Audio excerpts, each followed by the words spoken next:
Bonjour à tous, bienvenue dans cette nouvelle séance de TD du module d'électricité 2 du chapitre magnétostatique. Aujourd'hui, on va corriger l'exercice 1 de la série de TD numéro 3. Et voici l'énoncé de l'exercice 1. Une portion AC de fil rectiligne de longueur L est parcourue par un courant I généré par un générateur de courant constant. Et on souhaite chercher dans la question A le champ magnétique au point M de l'espace créé par ce segment-là en fonction de θ1 et θ2. La question B, on va chercher le champ magnétique au point M, qui est ce point-là, et sur la médiatrice du AC, ça veut dire que H là est en plein milieu de segment AC. La question C, c'est déterminer le champ B créé par un fil infini, ça veut dire que A est en V plus l'infini et C est en vers moins l'infini. La question D, c'est de déterminer le champ magnétique créé par ce circuit-là, c'est un circuit carré de côté A, au centre O. Ici, bien sûr. La deuxième partie de l'exercice 1, c'est un circuit qui est constitué par deux fils, F1 et F2, et la demi-spire. Et on cherche dans la question A, par des considérations de symétrie, l'orientation du champ magnétique créé par ce circuit-là au centre O, ici. La question B, on va déterminer le champ magnétique au point O créé par F1 et F2. La question C, on va chercher le champ magnétique au point O créé par la demi-spire. Et enfin, on va chercher le champ magnétique créé par tout le circuit, ça veut dire F1, F2 et la demi-spire. On va commencer par la première question, c'est-à-dire chercher le champ magnétique créé au point de l'espace M par un segment en fonction de θ1 et θ2. On va considérer cette configuration. Maintenant, on considère que le fil de longueur L est la somme des courants élémentaires I de 2L, et on va chercher le champ magnétique D de B créé par cet élément I de L en tout point de l'espace. I de L là est situé par rapport à M est repéré par Rθ. Alors que le point M là est repéré par des coordonnées cylindriques A, Φ et Z. La base cylindrique qu'on a choisie, c'est UA, UFI, UZ. Alors, déterminer le champ B implique trouver la direction, le sens et le module. D'accord? On va trouver tout d'abord la direction. On va chercher la direction. Donc, le plan défini par HM est l'axe Z, ça veut dire ce plan-là, pi. C'est un plan de symétrie. Or, si la distribution admet un plan de symétrie pi, alors B, le champ B, est perpendiculaire à ce plan. Ça veut dire que le champ B est parallèle à UFI. Maintenant, on va traiter le sens. D'après la règle de la main droite, la pouce ici indique le sens de courant et les autres doigts indiquent le sens de rotation des lignes de champ. C'est-à-dire que le vecteur B est porté par l'axe UFI et il a le même sens de UFI. Voilà. Maintenant, on va chercher le module. Et le module, on va le chercher en fonction de θ. On va faire appel à la loi de Biot et Savart pour déterminer le champ magnétique élémentaire. Donc un élément I de L va créer un champ magnétique élémentaire D de B en M, avec bien sûr D de B est égal à mu0 sur 4 pi fois I vecteur de L vectoriel, le vecteur R sur R au cube, avec bien sûr dl là, dl il est porté par l'axe UZ, et R il est porté par l'axe UR. Après réarrangement, on aura mu0 I sur 4 pi fois dl fois 1 sur R carré fois UZ vectoriel UR. Et on souhaite bien sûr déterminer cette expression en fonction de θ. Ce qui fait, on va chercher dl en fonction de θ, 1 sur R carré en fonction de θ, et UZ vectoriel UR en fonction de θ. Allez-y, on va commencer par chercher L en fonction de θ. Nous avons ici θ, et tangente au θ est égal à L sur A. C'est-à-dire que L ici est égal à A fois tangente θ. On va faire la dérivée, donc dl est égal à A sur cos carré θ, dθ. Allons-y maintenant, R en fonction de θ. On a cos θ est égal à A sur R. Ça veut dire que R est égal à A sur cos θ. Enfin, 1 sur R carré est égal à cos carré θ sur A carré. Maintenant, on va chercher UZ vectoriel UR en fonction de θ. Nous avons ici UZ vectoriel UR, ça veut dire UZ, voilà UZ, voilà UR. Donc, l'angle entre UZ et UR, c'est alpha. Donc, UZ vectoriel UR est égal à sinus alpha fois U phi. U phi, c'est l'axe entrant. Or, alpha est égal à pi sur 2 plus θ, c'est-à-dire que UZ vectoriel UR est égal à sinus θ plus pi sur 2, qui est égal à cos θ. Bien sûr, U phi. En remplaçant les expressions 1, 2 et 3 dans D2B, on aura cette expression-là. Après simplification, on aura D2B qui est égal à mu 0 I sur 4 pi fois cos θ sur A fois D total. Après intégration sur θ1 et θ2, on aura B est égal à mu 0 I sur 4 pi A sinus θ2 moins sinus θ1. Maintenant, la question 1b, c'est déduire le champ magnétique au point M. Le point M est situé sur la médiatrice du segment AC. On va utiliser la même expression que tout à l'heure. Donc, or, le point M est situé sur la médiatrice, ça veut dire que θ2 est égal à moins θ1 est égal à θ.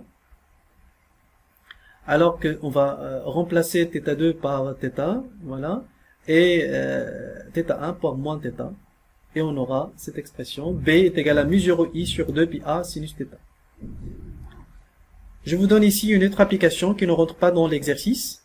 Si, par exemple, θ1, ici, on va exploiter cette expression, toujours cette expression-là. θ1 est égal à 0 et θ2 est égal à pi sur 3. D'accord? Donc, on aura B qui est égal à mu 0 I racine 3 sur 8 pi A. On remplace θ2, bien sûr, par pi sur 3 et θ1 par 0. Une autre application numéro 2, c'est que θ2 maintenant est égal à 0 et θ1 est égal à moins pi sur 3. Ce qui fait B est égal à ceci, et θ2 est égal à 0 et θ1 est égal à moins pi sur 3. Et finalement, B est égal à la même expression, mu 0 I racine 3 sur 8 pi A. Dans la question 1c, on va déduire le champ magnétique créé par un fil infini. Ça veut dire que A, qui est ici, tend vers plus l'infini, et C tend vers moins l'infini. On va adopter la même expression, on va utiliser la même expression, avec bien sûr θ1 elle tend vers moins pi sur 2, et θ2 elle tend vers plus pi sur 2. Donc automatiquement, on va remplacer θ2 par pi sur 2, et θ1 par moins pi sur 2. Ce qui fait, voilà, l'expression finale, B est égal à mu 0 I sur 2 pi. Maintenant, je vous donne une autre application qui ne rentre pas aussi dans l'exercice 1. C'est un fil qui n'est pas infini, mais il est semi-infini. Ça veut dire que A, lui seul, et qui tend vers plus l'infini. Ça veut dire qu'il est très grand. Hein. Ça veut dire que θ1 est égal à 0 et θ2 est égal à pi sur 2.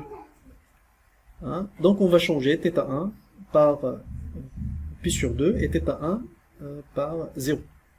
Et on aura maintenant B qui est égal à mu 0 I sur 4 pi A. Là, hein, si vous voyez là, c'est un fil infini. Et là, c'est un fil qui est semi-infini. Donc, ça veut dire que le champ créé par un fil semi-infini, c'est la moitié, en fait, du champ créé par un fil infini. Voilà. La même chose ici, θ2, si on remplace θ2 par 0 et θ1 par moins pi sur 2, vous aurez la même chose, hein, d'accord, mu 0 I sur 4 pi A. Maintenant, la question 1D, déterminer le champ magnétique au centre d'un circuit carré, ici. Donc, le champ magnétique total créé par ce circuit en haut, ici, c'est quoi? C'est, en fait, c'est le champ magnétique créé par le segment AB, plus le champ créé par le segment AC, plus le champ créé par le segment CD, et enfin, le champ, plus le champ créé par le segment DA. va chercher l'orientation du champ créé par tous les segments et les côtés du circuit. Donc, le plan de la figure, cette figure-là, le plan de cette figure-là, c'est un plan de symétrie, ce qui implique que le champ en haut, le champ magnétique en haut, elle est perpendiculaire au plan de symétrie. Ainsi, d'après la règle de la main droite, le sens du champ B en haut est entrant. Et ce, pour tous les côtés, bien sûr, pour tous les côtés du circuit.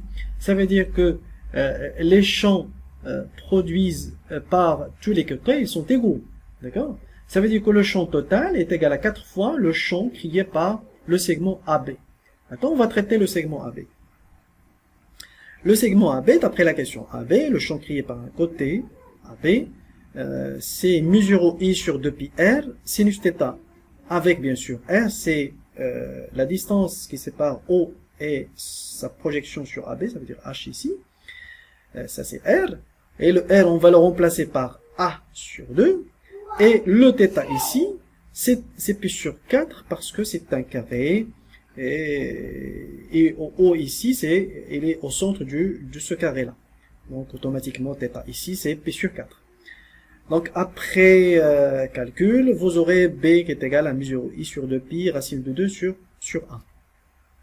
Donc, on va exploiter cette expression-là, qui dit que c'est le champ magnétique du circuit, c'est 4 fois le champ magnétique de ce segment AB, qui est égal à 4 fois ceci, qui est égal à, en fait, la formule finale, c'est 2 racine de 2 mu 0 i sur pi 1. La deuxième partie de l'exercice 1, soit un circuit constitué par 2 fils, voilà les 2 fils, voilà la demi-spire. La première question, c'est indiquer par des considérations de symétrie l'orientation du champ créé B, créé par le circuit au point. La direction. Alors, le plan de la figure, cette figure-là, ce plan-là, ça veut dire le plan de la présentation de la figure, F1, F2, demi-spire et le point O, c'est un plan de symétrie. Et par conséquent, le champ magnétique, il est toujours perpendiculaire au plan de symétrie. C'est-à-dire que le champ B, il est porté par l'axe, il est parallèle à l'axe Z.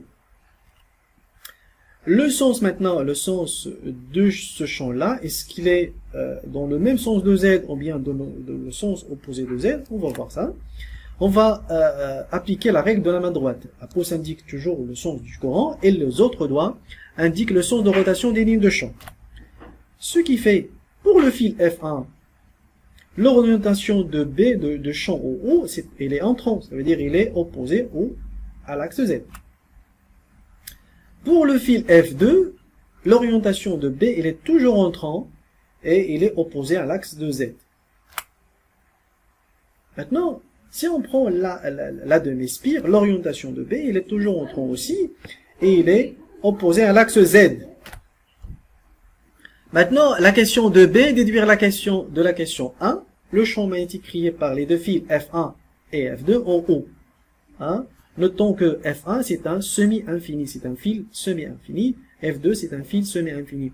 Ça veut dire, on va appliquer toujours le champ magnétique, la formule du champ magnétique créé par un segment, mu 0 i sur 4 pi r, sinus θ2 moins sinus θ1 pour les 2 fils, d'accord? Mais avec θ2 maintenant, pour ici O, elle est à droite du fil, et ici O, il est à gauche du fil.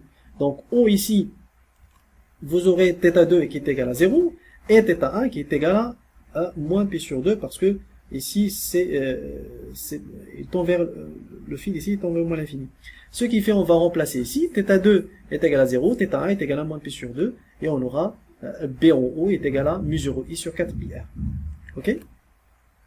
Ce qui fait, le vecteur B, du champ B de F créé par F1 en haut est égal à moins mu 0 i 4 pi z r fois le vecteur z.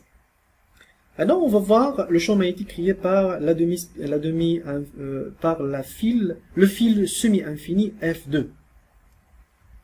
Et avant de faire ça, je vous donne ici une petite remarque sur la formule du champ magnétique créé par un segment. θ2 ici est le courant, θ2 est le courant ils ont le même sens de plus. Ça veut dire si M ici, elle est à droite du fil, avec θ2, il suit toujours plus. Même aussi le courant, il suit toujours le sens positif. Et si vous regardez ici, le point M, il est à gauche du fil. Ça veut dire, faites attention, θ2 est toujours dans le sens positif. Dans cette formule-là, θ2 est toujours positif et il suit le sens de plus. Même le même cas pour le courant I.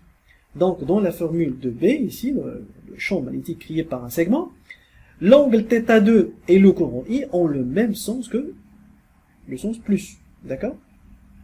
θ1 ici et θ2 ici. Hein? θ1 plutôt, et là, le sens opposé, hein, de plus. θ2, soit elle est là, soit elle est là, elle a toujours le sens positif et il suit le sens positif. D'accord? Allons-y maintenant. θ1, elle est là maintenant, qui tend vers le 0, et θ2 qui tend vers moins pi sur 2. Plus sur 2. Ok? Donc, on va remplacer θ2 par pi sur 2 et θ1 par 0. Okay? Donc, on aura B en haut est égal à mu 0 I sur 4pi. Okay?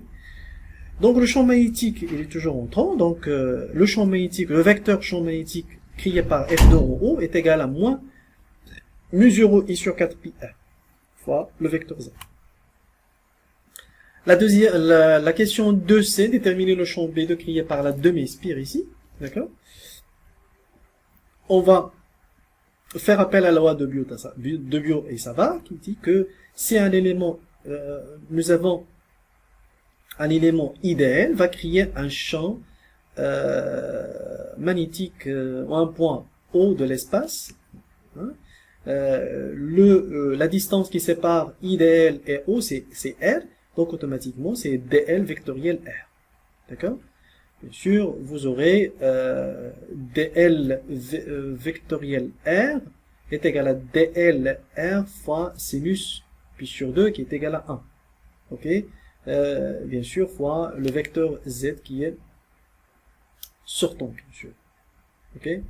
dl R fois moins Z, ça veut dire il est porté par l'axe moins Z. Attention, par l'axe moins Z. Parce que là, dl vectoriel R, si on fait dl vectoriel R, c'est on fait tourner dl vers R, on aura le vecteur moins Z. C'est pour cela que j'ai fait ici moins Z. Donc automatiquement, je vais faire l'intégration pour trouver le champ magnétique total créé par tous les segments, ou bien les courants élémentaires de cette demi-spire. On aura l'intégration de dl. Hein. Et l'intégration de dl ici, si on a dl ici, il est repéré, et il est borné par dθ, hein, dθ et bien sûr r ici. Et θ bien sûr, il est défini dans l'intervalle moins pi sur 2 et pi sur 2. Ce qui fait, on va intégrer dl ici est égal à r fois dθ. Attention, dl ici est égal à r fois dθ. Donc on va faire l'intégration sur θ. Et cette intégration est égale à pi fois r. C'est en fait c'est le périmètre du cercle. Et le périmètre du cercle sur 2 en fait. Hein. C'est le périmètre du cercle sur 2. Ce qui fait le champ magnétique créé au point O par la demi-spire est égal à moins mu 0 I sur 4R. Après simplification de cette expression, bien sûr. La question 2D, déduire le champ magnétique total, c'est la dernière question. Le champ magnétique total créé par tout le circuit en haut. Le champ magnétique créé par tout le circuit en haut, c'est la superposition de tous les champs créés par F1, F2 et la demi-spire. Voilà. Ce qui fait, on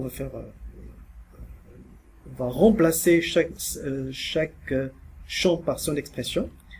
Et puis, on aura le champ total en haut est égal à moins mu 0 I sur 4R facteur 2 sur pi plus 1. Et ils sont portés par l'axe Z. Voilà. Donc voilà, c'est tout pour aujourd'hui. Nous nous retrouverons très bientôt pour travailler l'exercice suivant de la série.